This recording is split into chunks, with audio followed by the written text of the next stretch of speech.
오늘 우리에게 주시는 하나님의 말씀은 사도행전 1장입니다. 사도행전 1장 6절로 11절까지의 말씀입니다. 사도행전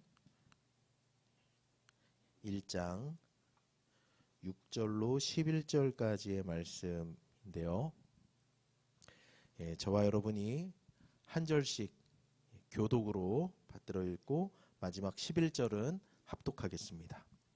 그들이 모였을 때에 예수께 여쭈어 이르되 주께서 이스라엘 나라를 회복하심이 이때니까 하니 이르시되 때와 시기는 아버지께서 자기의 권한에 두셨으니 너희가 알 바 아니요 오직 성령이 너희에게 임하시면 너희가 권능을 받고 예루살렘과 온 유대와 사마리아와 땅끝까지 이르러 내 증인이 되리라 하시니라. 이 말씀을 마치시고 그들이 보는데 올려져 가시니 구름이 그를 가리어 보이지 않게 하더라. 올라가실 때에 제자들이 자세히 하늘을 쳐다보고 있는데 흰옷 입은 두 사람이 그들 곁에 서서 이르되 갈릴리 사람들아 어찌하여 서서 하늘을 쳐다보느냐. 너희 가운데서 하늘로 올려지신 이 예수는 하늘로 가심을 본 그대로 오시리라 하였느니라. 아멘. 할렐루야. 아멘. 사랑하는 여러분, 성령 충만하십시오. 말씀 충만하시기를 바랍니다. 오늘도 저와 여러분의 인생 가운데 주께서 은혜 베푸시는 역사가 있게 되기를 우리 주님의 이름으로 축원합니다. 하나님 말씀 나누겠습니다. 때때로 우리가 신앙생활하면서 되돌아보고 또 하나님 앞에서 홀로 앉아서 곰곰이 생각해 보면 과연 예수님의 관심과 내 관심이 같을까 하는 생각이 들 때가 있습니다. 그리고 많은 경우 내가 관심 있어 하는 거에 예수님은 별 관심이 없으실 수도 있겠다 하는 사실을 깨닫게도 되죠. 내가 바라는 것은 주님이 바라지 않으시고 또 내가 바라지 않는 것은 주님이 바라시고, 만약에 그렇다면 우리는 이 상황이 참 괴롭고 또 힘들고 당황스러울 것입니다. 그러나 분명한 사실 한 가지는 우리가 주님을 닮아가고 우리가 주님을 따라가야지 그분이 우리를 따라오실 수는 없는 법입니다. 우리가 주님의 뜻에 순종하며 나아가야지 그분이 우리의 뜻에 동의하실 수는 없는 법이죠. 여러분, 제자들도 그랬습니다. 제자들이 원하는 것은 예수님이 별 관심 없으신 것이었고 예수님이 관심 갖고 계시는 것은 제자들의 별 관심 대상이 아니었다는 거예요. 오늘 함께 읽은 이 사도행전 본문은요, 부활하신 예수님 이 땅에 한 40여일 계셨는데 그동안 제자들이 예수님을 만난 사건을 다루고 있습니다. 여러분, 우리가 제자들의 심정이 되어서 한번 생각을 해보시죠. 예수님이 며칠 전에 십자가에 달려서 처참하게 돌아가셨어요. 근데 며칠 지나니까 그 예수님이 다시 살아나셔서 육신의 옷을 입고 부활의 옷을 입고 우리 가운데 나타나셨어요. 여러분, 제자들 어떤 마음이 들었을까요?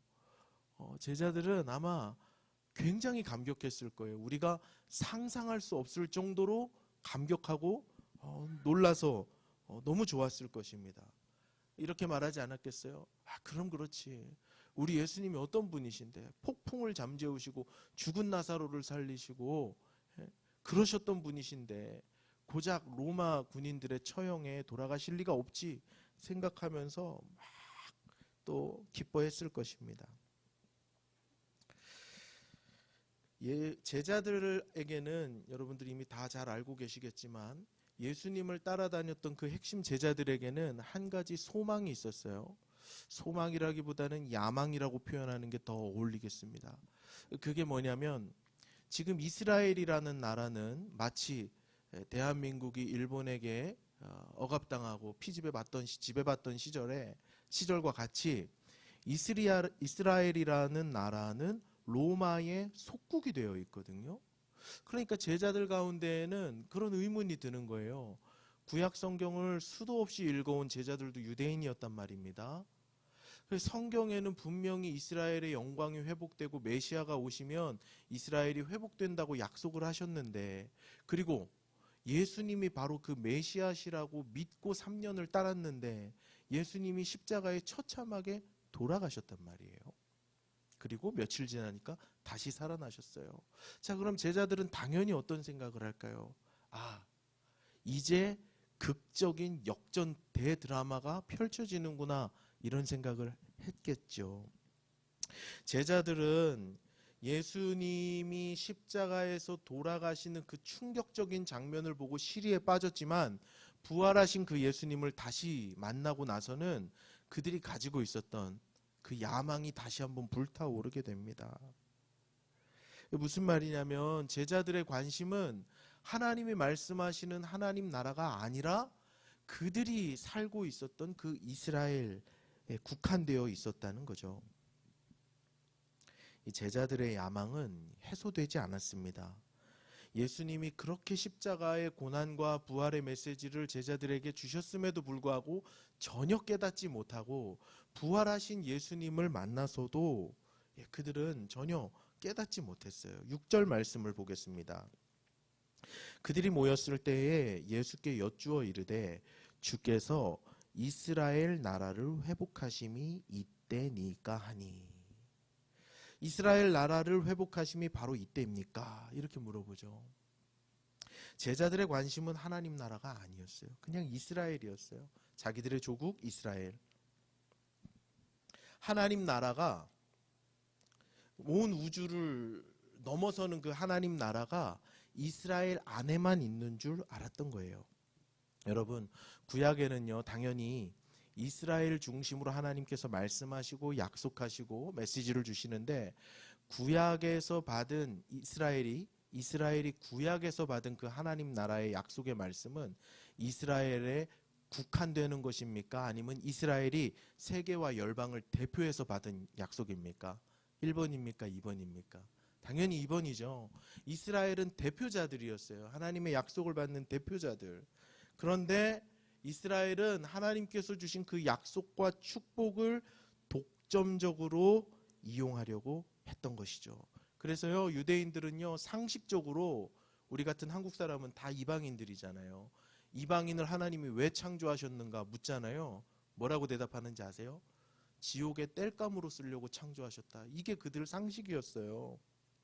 그러니까 제자들 안에는 이스라엘의 국수주의적인 신앙에서 조금도 벗어나지 못하는 모습이 여전히 담겨 있는 거죠.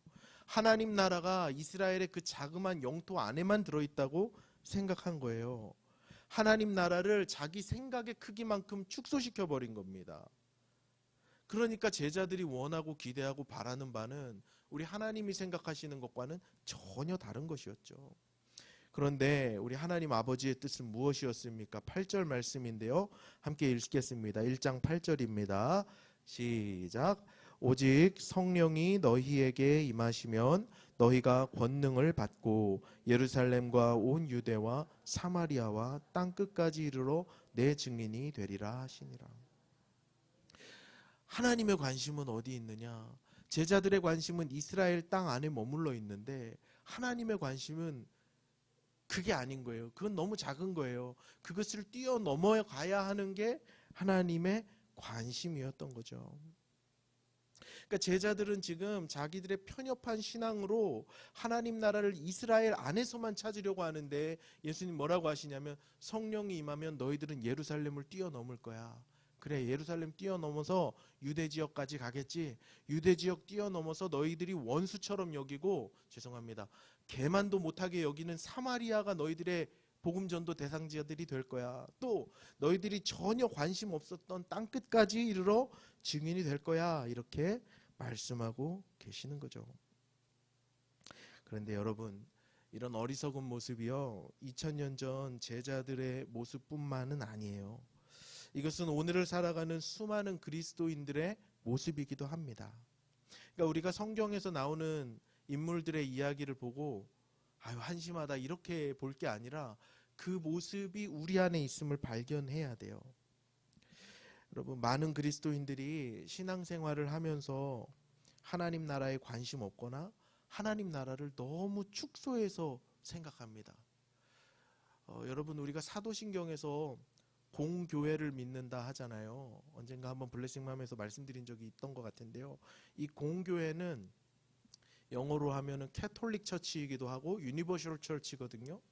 이 공교회의 의미는 온 우주적인 교회예요. 지구 안에 존재하는 모든 교회를 의미하기도 하고 이전에 존재했던 교회, 이후에 존재할 교회, 온 우주 안에 있었던 모든 교회들을 이야기하는 거거든요. 그러니까 하나님 나라의 영역은 우리가 생각하는 것, 우리가 무엇을 생각하든 그 이상이라는 것이죠.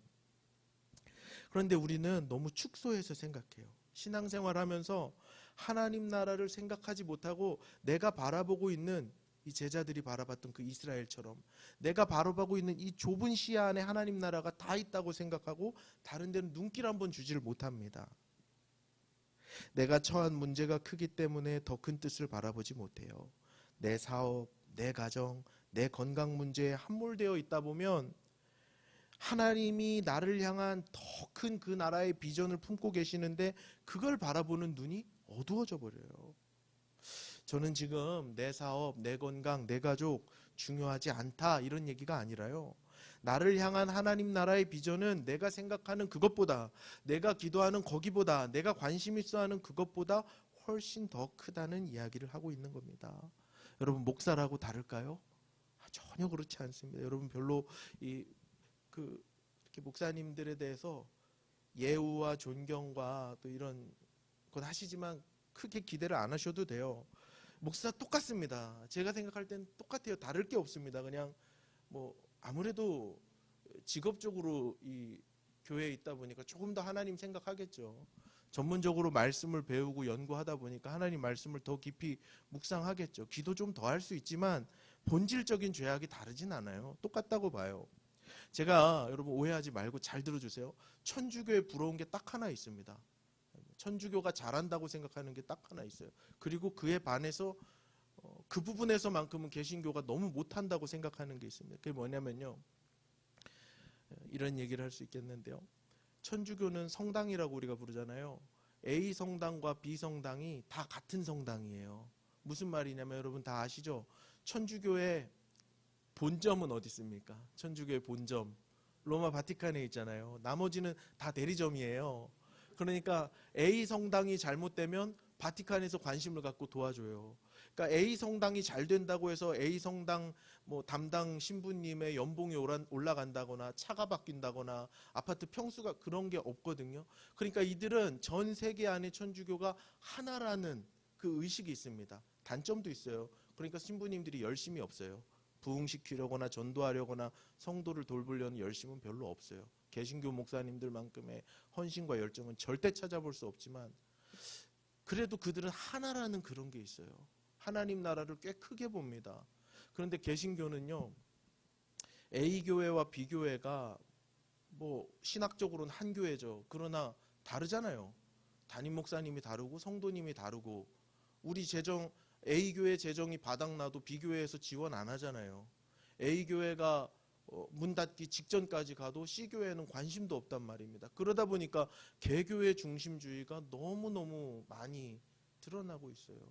그러다 보니까 교회의 부흥이 꼭 목사님의 어떤 업적인 것처럼 느껴지고 그러다 보니까 굉장히 좀 경박하게 교회의 모습이 흘러가고 그걸 보고 아주 강도 높게 비판하는 목소리를 우리가 부인할 수는 없거든요. 이런 부분에 있어서 너무 부끄럽고 저도 개신교 목사로서 너무 안타까워요. 저라고 다르겠습니까? 저도 이 말씀을 묵상하면서 제자들의 모습을 제 모습에 비춰보면서 나에겐 어떤 모습이 있을까 이런 생각을 했어요.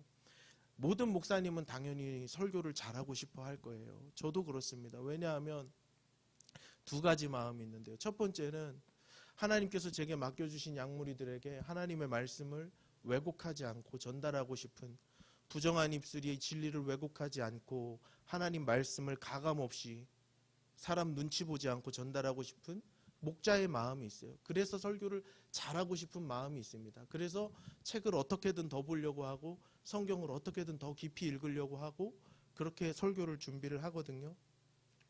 그런데 하나님 앞에서 기도하면서 이렇게 잠잠히 제 마음을 들여다보면 그 마음은 선한 마음인데 그 마음보다 더 깊은데 하나의 안 좋은 마음이 있어요. 그게 뭐냐면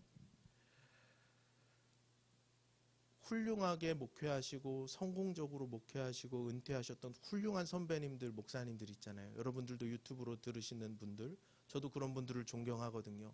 저도 그분들처럼 좋은 목사님이 되고 싶거든요. 근데 제 마음 깊은 곳에 뭐가 있냐면 나도 그분들처럼 성공적인 목회를 하고 싶다, 큰 목회를 하고 싶다라는 그 마음이 없을까요?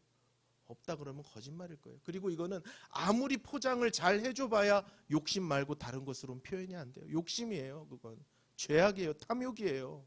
우상숭배거든요. 근데 그 마음이 제 마음 저 밑은 기저에 있어요. 다를 게 하나도 없어요. 하나님이 관심 있어 하시는 하나님 나라의 영역 말고 내가 관심 있어 하는 이스라엘이 누구에게나 다 따로 있는 거예요. 다시 말씀으로 들어가 보겠습니다. 하나님 나라를 이스라엘에 국한시켜서 생각하는 제자들의 이 어리석은 질문, 이스라엘 나라를 이제 회복하십니까? 예수님 뭐라 그러시나 한번 보시죠.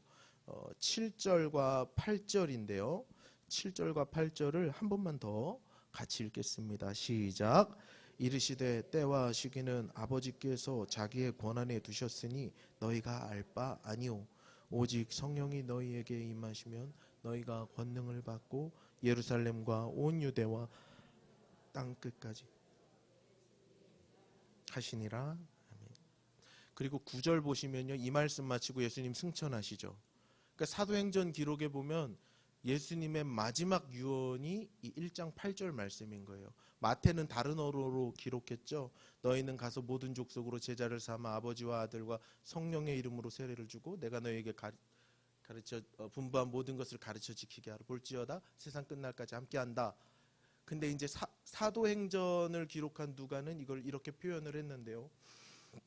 마태복음 28장에 나오는 그 예수님의 지상 대명령에는 제자들에게 이렇게 해라 하는 어떤 제자들의 행위, 제자들이 감당해야 할 사명의 포커스를 맞췄다면 1장 8절에 나오는 예수님의 마지막 유언은 아주 단순합니다. 그 모든 강조가 어디에 가 있느냐? 성령님한테 가 있어요. 성령님께 모든 초점이 맞춰져 있어요. 자, 예수님이 왜 이런 이야기를 했을까요? 제자들은 지금 아직도 예수님의 십자가에서 해받으시고 부활하셨으면 깨달을 때도 됐는데 아직도 자기들만의 사고방식에 갇혀 있단 말이에요. 하나님 나라는 이만큼인데 그들은 요만큼 이스라엘밖에 바라보지 못하고 있어요. 근데 그들에게 주시는 예수님의 마지막 메시지는 성령님이었어요. 왜일까요, 여러분? 왜일까요? 우리의 눈이 뜨여지는 것은요, 우리가 이 편협한 사고방식 시각에서 벗어나서 하나님 나라의 더 큰 그 그림을 보는 것은요, 우리의 노력으로 안 돼요. 누가 가르쳐줘서 안 됩니다. 성령님이 임해야만 그 눈을 뜰 수 있어요. 여러분, 깨어있는 사람이라고 해서 다 깨어있는 게 아닌 거 아시죠? 영적인 잠에 들어있는 사람이 있거든요. 영적인 욕심에 눈이 멀어서도 목회할 수 있거든요. 근데 성령님이 눈을 뜨게 하시기 전까지는 자기가 눈 감고 있다는 사실을 절대 몰라요. 성령님께서 그 욕심을 보여주시기 전까지는 자기가 욕심에 빠져 있다는 사실을 몰라요. 성령님께서 그 영적인 잠을 깨워주시기 전까지는 죽었다 깨나도 자기가 잠들어 있다는 사실을 몰라요. 그래서 예수님의 솔루션은 다른 게 아니었어요. 너희들 앉아봐라. 다시 성경 보자. 다시 배워보자. 회초리 맞자가 아니라 성령님을 얘기하시는 거예요. 그래, 알았다. 이제 그만하자. 됐다. 성령님 오시면 너희 생각이 바뀔 거다. 성령님 오시면 너희 눈이 띄어질 거다. 성령님 오시면 너희가 바라보던 그 편협한, 수천 년 동안 이스라엘이 바라봐왔던 그 편협한 하나님 나라 사고 관점이 확장될 거다라고 이야기하시는 겁니다. 우리 삶의 이야기를 적용해 보겠습니다. 여러분들은 지금 어떤 하나님 나라를 소망하고 있습니까? 주여 이스라엘의 나라를 회복하심이 이때니까? 라고 질문하시는 그 질문이 어떤 것이에요? 주여 내 사업을 회복하심이 이때니까? 주님 우리 가정 회복하심이 이때니까? 많은 질문하고 많은 기도를 할 수 있는데요, 분명한 것은 하나님이 바라보시는 그 하나님 나라의 영역은 우리가 기도하고 바라보는 것 그 이상이라는 거예요. 이것은요, 내가 기도하면 아프리카를 위해서 관심 없다 이런 이야기가 아닙니다. 거리의 개념이 아니에요. 내가 한 번도 바라보지 못했던 내 옆 사람이 보낼 수도 있고요. 내가 한 번도 관심 갖지 않았던 내 가족이 보일 수도 있습니다. 내가 한 번도 그곳을 향해서 기도하지 않았던 아주 사소한 일들이 보일 수 있어요. 거기가 하나님 관심 갖고 계시는 하나님 나라이고 우리의 땅끝인 것이에요. 어떻게 우리의 기도가 확장될 수 있습니까? 우리 안에 하나님 나라가 어떻게 확장될 수 있습니까? 결단 아닙니다. 듣고 깨달음 이런 것도 아니에요. 성령님이 임할 때에만 가능합니다. 우리 안에 하나님 나라는 오직 성령으로만 확장되는 줄로 믿습니다. 그래서 여러분 지난주 말씀 기억하세요? 지난주 말씀 기억하시죠? 유튜브에 올려놨습니다. 무슨 얘기했는지 한번 살펴보세요. 교회가 부흥을 위해서 제일 먼저 해야 되는 일이 뭐죠? 기다리는 거예요. 성령님이 오시기까지 그래서 기다리는 거예요. 피켓 들고 나가도 안 됩니다. 아무리 전도해서 이 교회가 3만 명 된다고 한들 그것이 내 욕심에서 출발한 것이면, 나의 편협한 이스라엘만 바라보는 그 관점에서 시작한 것이면 그게 어떻게 하나님 나라의 부흥이라고 할 수 있겠어요? 일개교회는 성장할 수 있습니다. 한 교회가 성장하면 개척교회 수십 개가 문을 닫는데 그걸 어떻게 하나님 나라 부흥이라고 할 수 있겠습니까? 그래서 교회가 제일 먼저 부흥을 위해 움직일 때는 성령님을 기다리는 거예요. 왜냐하면 그래야만 하나님 나라의 부흥이 시작되기 때문입니다. 사랑하는 여러분, 오늘 기도하는 이 시간 성령께서 우리의 눈을 띄워주시기를 원합니다. 한 번도 관심 가져보지 않았던 사마리아가 보이기를 바라고 땅끝이 보이기를 원합니다. 그래서 우리가 이 시간 함께 찬양하며 나아갈 때 비준비하시니 우리 함께 찬양하면서요, 오늘 기도는 우리 성령님을 사모하는 마음으로 성령님께 포커스를 맞춰서 기도하도록 하겠습니다.